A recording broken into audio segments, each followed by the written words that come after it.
All right. Good afternoon, everyone, and welcome to the Barnabas Show. Today, in episode 2, we'll be talking about how to start a thriving business. How to start a thriving business. Our focus will be on the Nigerian business place, basically African business places. So like I said in the invites or in the notification, this is for existing business people so that we can tap from their experience they can share with us, and also for those who are contemplating going into business. So before we welcome anyone that is available to share their knowledge, I want us to look at or discuss some practical points that can help us to start a thriving business. Note that it's not just business, thriving business in Nigeria.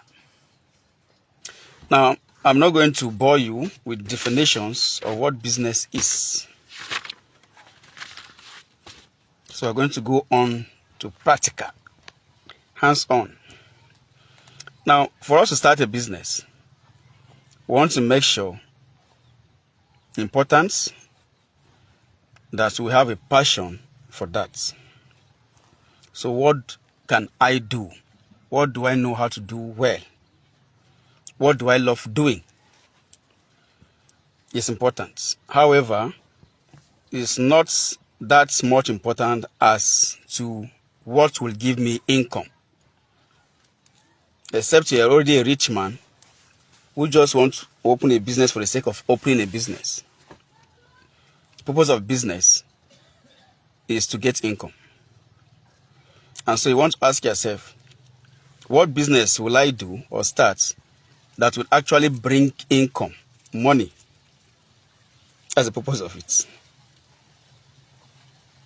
So there are some questions that will help us to be able to answer that.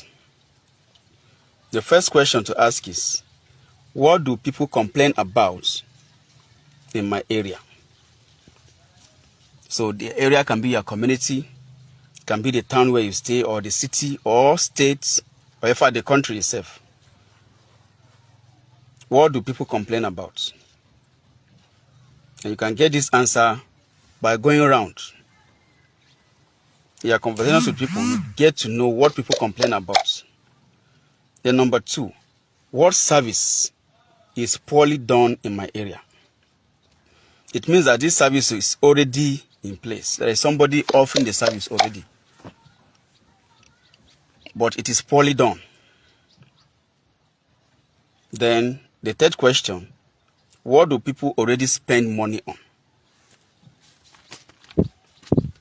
These are the 3 questions we want to ask ourselves if we want to start a business.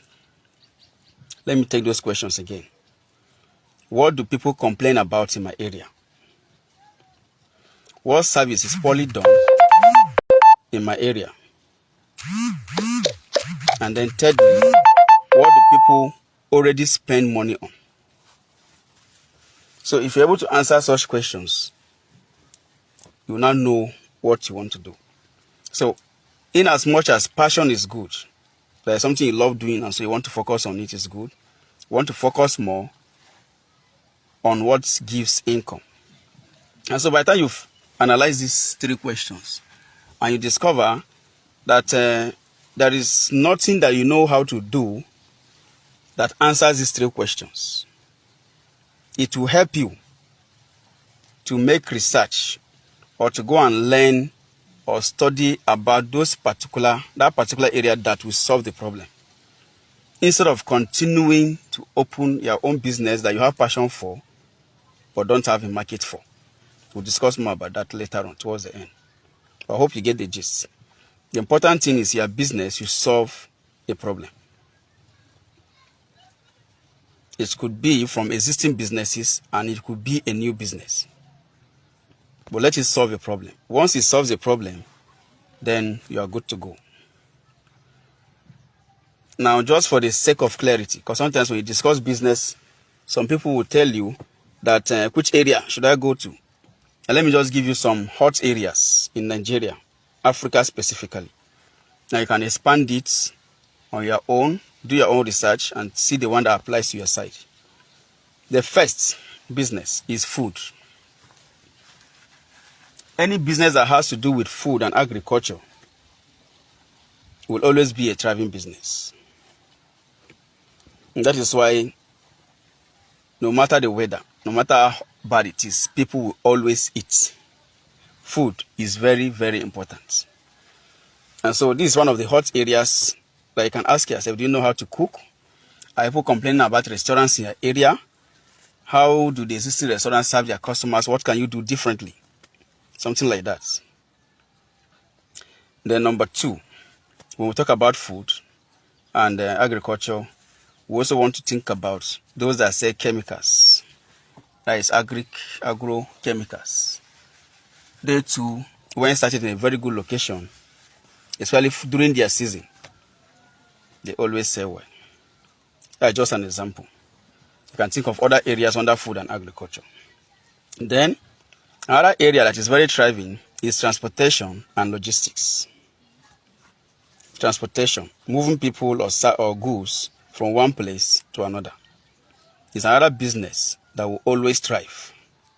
So, look at that area. Do you have passion for it? Do you know how to do it? Where can you learn? Who can mentor you? Who can teach you? The third area that is very important we look at in Nigeria is housing and building materials. Housing and building materials. There is so much business under housing. You may go into agentship without you even owning a house, and here to be getting money from. Always build. Sorry for the break.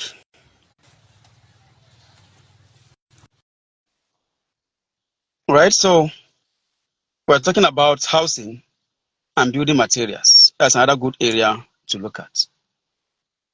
Then the fourth one now is education. Schools. This is another good business that one can go into. Maybe that you decide to open a school, a house primary, nursery, a crèche, daycare, secondary, tertiary institutions. That's another thriving business in Nigeria, Africa in particular. Then apart from the schooling, academic schooling, we also have skill acquisition. Skill acquisition has to do with practical skills like carpentry, hair salon, spa, skincare, facials, nail for ladies and the rest. That is another thriving business. Then healthcare, pharmaceutical shops or offices. Now one thing is this, as long as people get sick, people always look for medicine to get better. And so, do you know any medicine? Are you a pharmacist? Are you educated in that area? And one good thing about pharmacy I've discovered in Nigeria is that you don't have to be a pharmacist to own one. All you need is to have a certified pharmacist who will monitor your activities. And so, even without reading medicine or being a pharmacist, you can own a chemist, you can own a pharmaceutical shop, and then employ or engage the services of an experienced pharmacist. That's another thriving business. Then the next one, this number 6, is digital services. We talk about digital services, talk about services like POS business, recharge card, data, bill payments. This is also another thriving business. Note that in either of these 6 businesses we mentioned, you need to ask yourself the 3 questions earlier mentioned. First, what do people complain about daily? So if it's a POS business, for instance, Others are doing it, yes, but what do people complain about?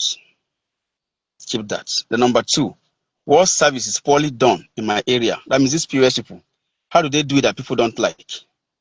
What do people complain about? Then what do people already spend money on? So if you take these 3 questions into just that one business, you'll be able to discover if you should go into that business or not. Remember, as I said earlier, it's not about being a master in that business. It's about being willing to learn. Some persons don't know anything about the business they are into today, but they learn from others. It can be something like apprenticeship. You stay with another person, you learn from the person, how they do it, and then with time, you are free to stay on your own.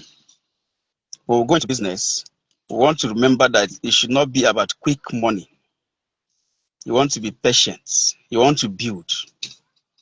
Whatever profit you make is like a seed. That seed is not for you to just eat it or chop it immediately. You need to sow it back. We'll discuss that in episode 5 of this series. But for now, I think we have discussed important points about starting a business, what to focus on, the 3 questions we want to ask ourselves, and then some specific industries or areas we can go into. Now, let's also speak about this important point when it comes to starting a business. We want to start small, but we want to start smart. What do we mean? For instance, you want to start a business, let's say a POS business. And the next thing you do is to go and look for a big shop, pay for rent, buy furniture, chairs, put television, kitchen, rug everywhere. Maybe even tiles, paint, for you to start a POS business. How long do you think that business will last? And so we want to start small. Some businesses, you can even start them without owning a shop. You can start it from your house. If I know some people that started selling clothes from their house, all these wrappers, shirts, they sell it online. They will just post it on Facebook. People will show interest.